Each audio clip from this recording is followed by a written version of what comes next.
Good morning, Central Campus. Today is November 4th, and I'm Alexandria Fleur. And here are your daily announcements. The Key Club dress-up day for tomorrow, Thursday, is Red, White, and Blue Day, and Friday is Maroon and Gold Day.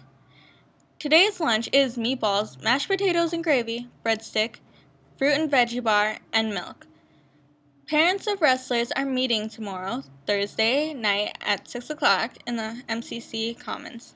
Students who are interested in playing girls basketball are asked to attend a meeting today at 3:30 in the Driver Education Classroom, room 120.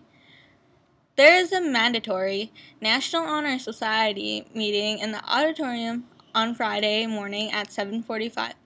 All NHS applicants must attend. We are discussing the introduction ceremony and signing up to run for office. See Mr. Cavallo in room 120, Driver Education, if you have questions. Key Club is meeting today after school in room 112.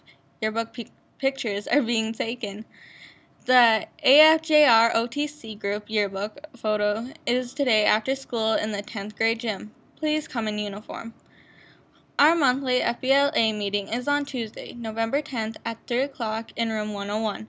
All members, please try to be at the meeting. Yearbook pictures are being taken. Happy birthday today to Miss Roberts, Bridget May, Julia Mendez, and Katie Tate. Those are your Central Campus announcements. Please stay tuned for another video from the harbor.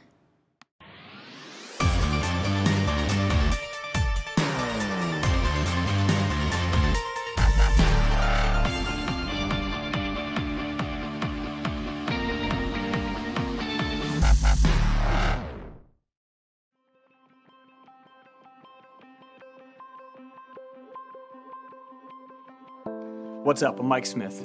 You know, I've realized something over the past few years. Our world, it's more connected than ever. You know, most of us have 3 or 4 social media sites we deal with. You know, we've got our email on our phones, we get text messages, but most of us, we call ourselves busy, but in reality, we check our Facebook 15 times an hour. We focus on, sending Snapchats with friends all around the world. You spend so much time buried in your phone thinking something amazing is happening somewhere else, and so we stay stuck to our phones just scrolling through, looking for what's going on. And to be honest, you're missing out. You're missing out on everything that's happening around you. You ever walked into a coffee shop, looked at a group of people sitting there and no one's talking to each other? They're just rolling through their phones. They're not even having a conversation. It's like they invited each other to go to coffee, but nobody's talking to each other. You look over in the car next to you and it's just people sitting there on their phones and they're buried into their phones and no one's actually paying attention to what's happening around them. You see, that's what's happening. You're just missing out. So my friends and I, we've just come up with this thing that we do together called a digital detox. When we spend time together, there's a rule, and that's that we're just not going to be on our phones. If we're in the car together, we just grab all of our phones, we throw them in the glove box or the glove compartment, and we just sit there and we spend time together. It's not about being on our phones, it's about where we're going. You know, when we're at the coffee shop, everybody puts their phone in the middle of the table and nobody's allowed to touch it, and we remember why we even went out to get a cup of coffee. We begin to talk about how we're doing, how each other's day is going, how we can help, the things that we can do, and we laugh as we look around us and we notice all the people who are just buried into their phones and not even having a conversation. We'll go to the park, we'll go hang out, and we'll try to make sure that we're not focused on our phones and we're focused on just spending time with each other. And we've really realized how important it is to have this digital detox, and it's given us an appreciation for the things around us. It's helped us to just keep our heads up. Kind of reminds me of my friend Steve. 10 years ago, he just decided he was done with it. He was done with all the distractions. It wasn't about his phone anymore, it wasn't about his car. He just grabbed a bike and he decided he was going to just document the world. He began riding his bike everywhere. He saw things. He saw things on the side of the road. He saw things happening to people. He began to notice the needs in his community, and he just began taking photos of everything that he saw as he'd ride his bike. And the more and more Steve noticed the world around him, the more the world began to notice him. Because the photos that he was taking were so incredible, he'd capture things that most of us just walked past. And everyone that gets to spend time with him, the one thing that we can appreciate is that he's become an expert of just being present. And if you don't think being distracted is a problem, it is. It's a huge problem. I mean, did you know car crashes are the #1 killer of teens, and being distracted is a huge part of that? Oftentimes we look to our phones to feel included, but what happens is we ultimately end up feeling more isolated.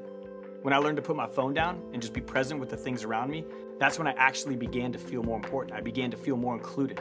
So let me ask you, when was the last time you and your friends just hung out? You just weren't distracted. You put your phones down and you just spent time together. What would it look like for you if you just decided to take a mini digital detox? If you're not sure when to do it throughout the day, do it when you drive. Toss your phone in your glove box. Just focus on the drive, focus on where you're getting to. The next time you go out and grab a cup of coffee with your friends, just make it a rule. It's not about being on our phones. It's about being present. Maybe when you're in the cafeteria at lunchtime, don't make it about sending snaps back and forth or hanging out on Instagram with someone somewhere else. Make it about being present. What would it look like for you if you just decided to be a little bit more present? What would it look like for all of us if we were just a little less distracted?